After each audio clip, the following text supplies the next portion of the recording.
Time now for another look back at classic Star Trek, and this time the episode Charlie X. No, he was not a radical civil rights leader. This is a story that comes to a theme that Star Trek has pursued over and over again, even into the later Next Generation and what have you, with the character of Q, and which is these people who have omnipotent powers. And of course, with the second pilot, they established this theme very quickly with Gary Mitchell, slowly gaining these powers. And so, boy, who would win in a fight, Gary Mitchell or Charlie X? I do hope no one will go back and try to retcon this, that Charlie was brought into the Q continuum, because he wasn't. They clearly state what happened to him and how he got his powers within this story. Now, this is the second episode that aired. I don't know what the sequence was in which they were shot, because the next episode will be the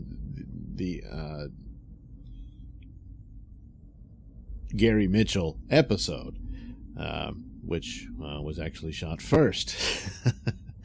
And you still see little remnants of those old style Pike, I call it, era of uniforms here and there in this episode, as well as the previous one. And it makes sense. It stands to reason for the same reason. Not that anyone was thinking of this, but when the Enterprise, it opens up with the Enterprise, they meet up with this other ship, and Charlie's on that ship. They found him. He was the lone survivor of a ship that had crashed on a planet, and everyone had died, but he was a young child. But somehow, miraculously, he survived into adolescence, and they pick him up, and they're transferring him over to the Enterprise to take him to a colony or a star base, I forget which. And you see them in the old style uniform. So it's like, well, again, they're out there in deep space, and maybe they just haven't gotten hold of the new uniforms yet. And another thing of old Star Trek is only the Enterprise actually had the familiar Federation badges, which is now just standard for all Star Trek, and it's never really addressed again. But in the original show, each ship had its own badge, so they had these different designs on their shirt as well. Anyway, right off the bat, you get the clue that there's something odd about this kid, and whenever he gives you that nasty look, you start obeying his rules. And it's no different with these guys, and they really are in a hurry to get off the Enterprise and leave him there. And you quickly find out why. Now, he's awkward and odd because he doesn't have the social skills, because he grew up alone on that planet, claiming to have survived on eating berries and whatnot. Oh, I'm sorry, I got interrupted. I'm doing another video while I'm doing this. Sorry about that. Anyway, so in the story, boy, that doesn't seem believable, and they're already suspicious. Certainly Spock is. And apparently on the planet that he was on, there was a legend of a race that used to live there called the Thasians. And the legend was that they had these superpowers, but it seemed far-fetched, and people said, nah, it's just a legend. Guess what? It's not a legend. It was all true. They were a species that's evolved into these ethereal energy beings of pure thought or what have you. And so here's poor little Charlie left alone after his parents and everybody died in the crash. And so they taught him how to use their powers in order for him to survive. And so I guess he's stuck with them. They can't take them away. And that's that. So, of course, he's still an adolescent, and all that's going on. And so he's troubled, and he's going to abuse those powers and abuse everyone else on the ship. And you can't seem to rein him in, and Kirk tries to, and right off the bat he identifies with Kirk, and they see, Kirk, you're the father figure that needs to give him guidance, and he looks up to Kirk and all that. So that's the one possibility of maintaining his humanity there, but of course it will not last. And another thing right off the bat, he meets the first woman he's ever met and immediately falls in love with her. And of course, who could blame him? It's Yeoman Rand, who's very gorgeous. And so there you go. And she tries to introduce him to a girl his age, and he's not interested. And it's all about Janice. And of course, he doesn't know how to deal with this. And there's some comical scenes where he swats her on the behind. She says, "You better talk to Kirk about that, why that's wrong." So he swats Kirk on the butt to explain what he did. And stuff like that. So Kirk gives him a lecture about, you're going to have to get over her. There's a million things in this universe you can have and a million things you can't. What do I do? You go slow. Take it easy. You just got to get over it. It happens. And he says, "You don't." And he says, "Even me."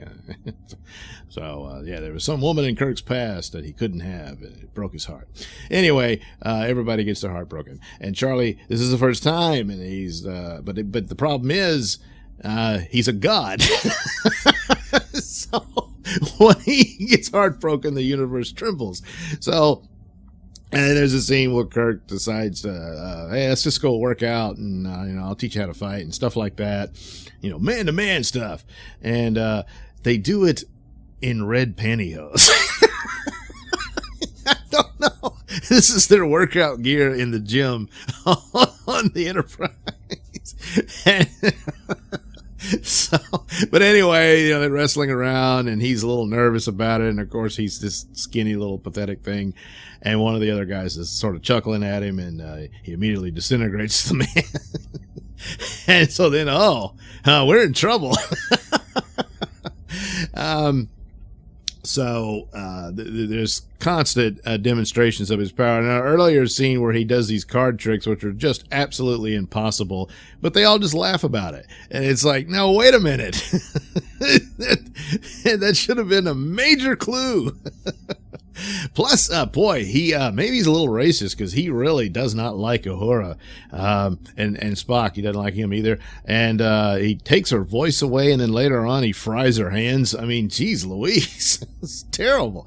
Another interesting thing, there's another segment here, not so overt as the previous episode, where Uhura is flirting with Spock. So I guess. I know, like I always said, that J.J. Abrams didn't know much about Star Trek, but maybe there's something to that there was a thing there, at least for Uhura. She had the hots for Spock before Nurse Chapel came on, So anyway, so there's all these demonstrations of his power. They should have gotten a clue. But it's the interesting story of the difficulties of adolescence, and of course, especially with boys, and the necessity for a strong father figure. And Kirk falls, and he's reluctant to do it. He's like, "No, can't you do it, Bones?" And they said, "No, he looks up to you," and that's that. And Kirk does the best he can with that. But it's true. You got a boy out of control here. He needs a man to show him how to be a man, and be responsible. And you got to understand your responsibilities and your limits and all that sort of thing. But when the teenager has superpowers, well, there's not much you can do. And eventually, his what he thinks is love for Rand is actually obsession, and it turns pretty quickly to abuse, and he ends up disintegrating her. Jeez. So he's a lost cause, really. And so the only solution is, of course, the Thasians catch up, and they have to take him back. And they say, "Look, he can't live with you anymore because he's really not human. And apparently, he's stuck with the powers. They can't take them away. So they're going to have to take him in." And, of course, he doesn't want to, because they're not human, and he's still in a human body, but sucks to be you, Charlie. Sorry, Charlie. And, Kirk says, "Well, is there something we can do?" And it's like, "No, Kirk, let him go." And so the Thasians explain they're able to restore the people on the Enterprise, but they had arrived too late to deal with the other ship that he was on, the Antares, which Charlie destroyed because they were about to tell Kirk the truth about the kid. And so But apparently there's a time limit on their powers. So, sucks to be you, Antares. so there you go, Charlie X, introducing a scenario that happens quite a bit in Star Trek with these omnipotent aliens and people and whatnot. And we'll see that again as we go forward through the world of Star Trek. Thank you for watching and listening. Say, why not like and subscribe? And while you're here, might as well check out that link description below. That'll take you to my many stores that have plenty of goodies for you.